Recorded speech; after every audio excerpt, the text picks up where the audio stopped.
अब बस यही देख रहे हैं कि पुष्पा पैसे किस तरह कमाता था। पर तुम्हाला माहिती है का पुष्पा ने उन पैसों का क्या किया? बेटी की शादी पुष्पा ने ही करवाई। पता है पुष्पा ने ही हमारे लिए घर बनवाए। अरे वो हम गरीबों को खाना खिलाता था।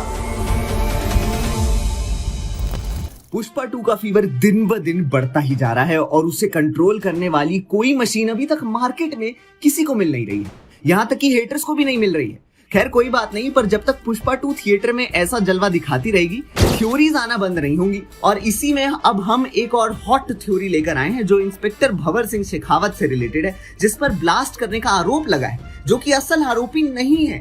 तो देखिए, अब बस ब्लास्ट करने पीछे शेखावत है या नहीं, इसे लेकर थ्योरी सुन सुनकर आप पक चुके होंगे। पर इसी बात पर कुछ लोगों का डिबेट मूड ऑन हो जाता है, जो अभी ये कह रहे हैं कि जो ब्लास्ट करने वाला बंदा है तो उसका हाथ जला हुआ है, पर उसी के बगल में कुछ रेड कलर की एक चीज लोगों को नजर आई, जिसे कुछ लोग रेडियो समझ रहे हैं। और इसी बात का कनेक्शन वो ट्रेलर के वो उस वाले सीन से लगा रहे हैं जिसमें शेखावत जब पानी में नहा रहा था, तब नदी के किनारे एक रेडियो रखा था लाल कलर का, जिस पर अरे दीवानो मुझे पहचानो ये गाना लगा था।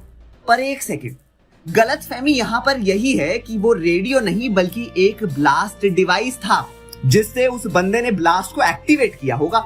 मतलब वो रेडियो नहीं था, वो तो सिर्फ एक डिवाइस था जिससे शेखावत का कोई कनेक्शन नहीं है। अब बात करते हैं ब्लास्ट करने वाले बंदे के हेयर स्टाइल की।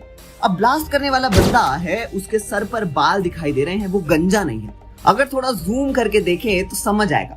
पर देखिए, इंस्पेक्टर शेखावत अपना हुलिया बदल कर नीले कलर के शर्ट में पूरे मजदूर वाले गेटअप में हमें फिल्म में नजर आया था, पर उसमें उसने विग पहना था क्योंकि वो एक्चुअल में गंजा है। और हुलिया बदल कर वो इसलिए गया क्योंकि उसके आसपास बहुत सारे लोग थे जो उसे पहचान सकते थे।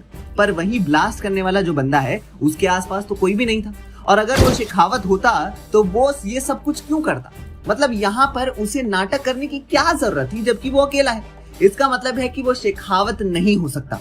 पॉसिबिलिटी है कि वो विजय देवरकोंडा ही हो, जो हमें पार्ट 3 में नजर आएंगे, और मे भी शेखावत पार्ट 3 में नजर नहीं आएंगे। मोरओवर शेखावत की पर्सनालिटी से यही सही समझ आता है कि उसे बस पुष्पा को सबक सिखाना था, उसे रिस्पेक्ट चाहिए था। वो पुष्पा को 0 लेवल पर ले जाना चाहता था, मजदूर बनाना चाहता था, ताकि वो जो हवा में उड़ रहा है वो ऐसा ना करे। तो ऐसा लगता नहीं कि वो पुष्पा को मारना चाहता होगा, वरना वो कब का मार देता। तो इन चीजों की वजह से, सीन्स की वजह से हमें ऐसा लगता है कि वो शेखावत नहीं हो सकता। वेल, इसके ऊपर आपकी क्या राय है? हमें कमेंट सेक्शन में अपनी राय जरूर बताएं और देखते रहिए हमारा channel Bollygraph studio. Become an actor in Bollywood. WhatsApp hi to 88288 588.